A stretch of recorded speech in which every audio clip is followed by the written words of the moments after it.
I'm going to tell you something I don't say lightly. Everything in this video actually happened to me. Not a theory, not a story I heard secondhand. This is my life, and I want to walk you through what contact really looks like because it is nothing like the movies. This is what actually happens if you make alien contact. Before I get into the encounters themselves, I want to share something I've come to understand about why this happened to me specifically. I believe I was chosen, and I don't say that to sound special. I say it because the pattern points to it. My genetics seem to have played a role. My life history, including what I believe are past lives, seems to have played a role.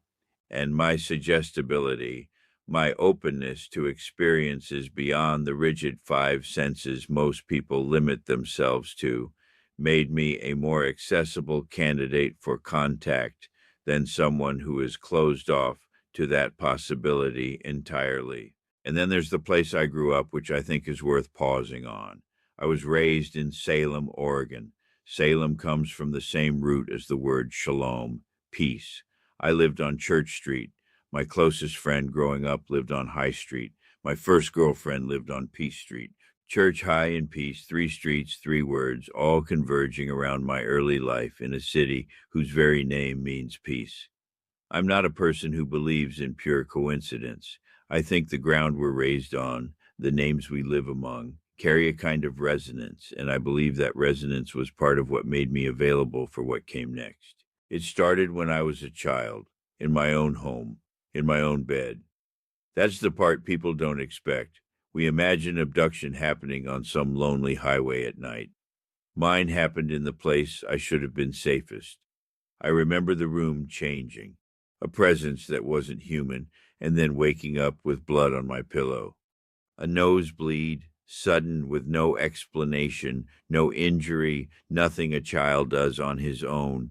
I didn't understand it then.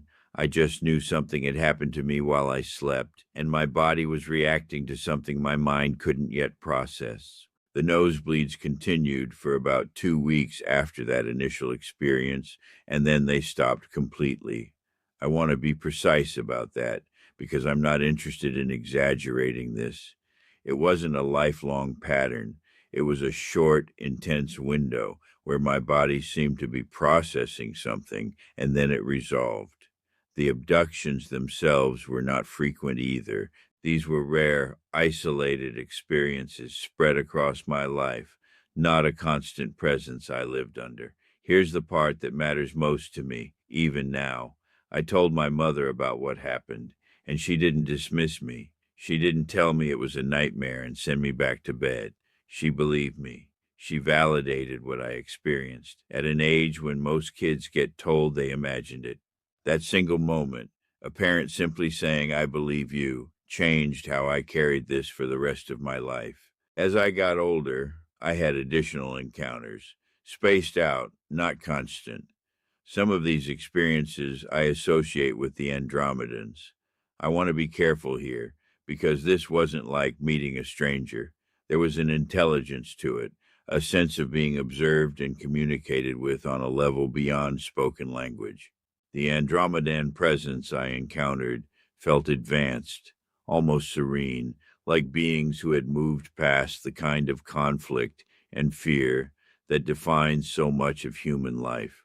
I didn't feel hunted in these encounters. I felt studied, and at times I felt something closer to guided. I also had encounters with what I understand to be saurian beings. And here's where I want to correct a misconception people often have.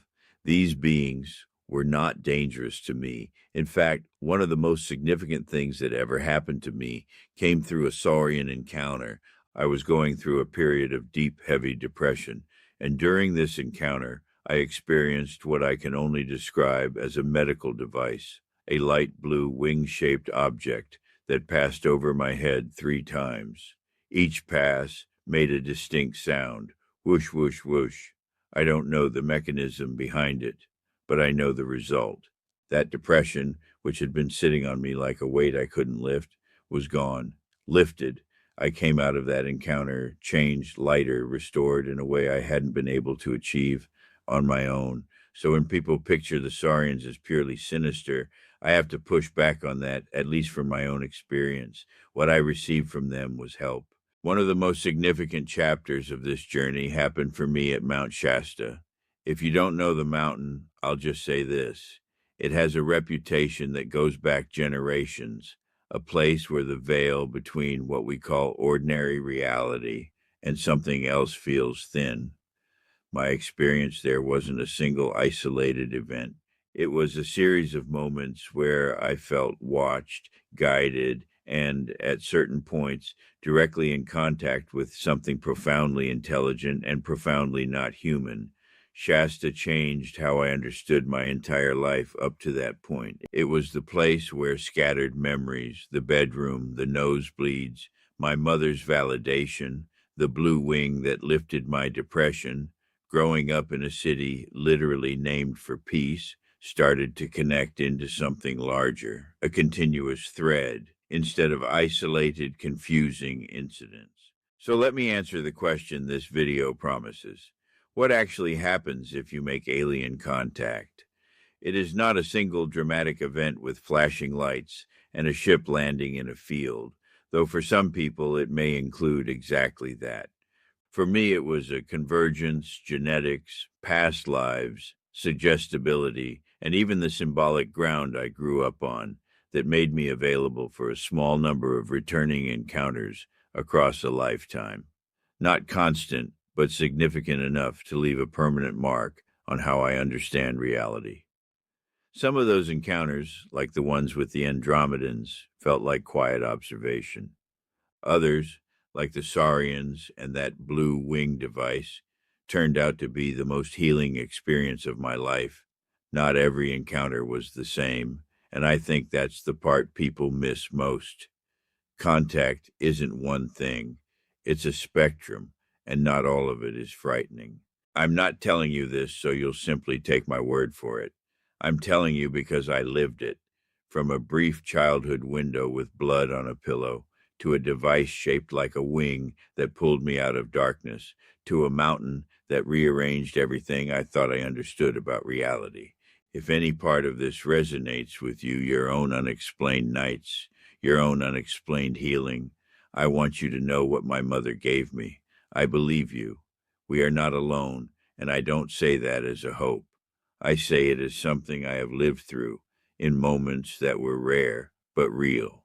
Watch the skies and never stop asking questions.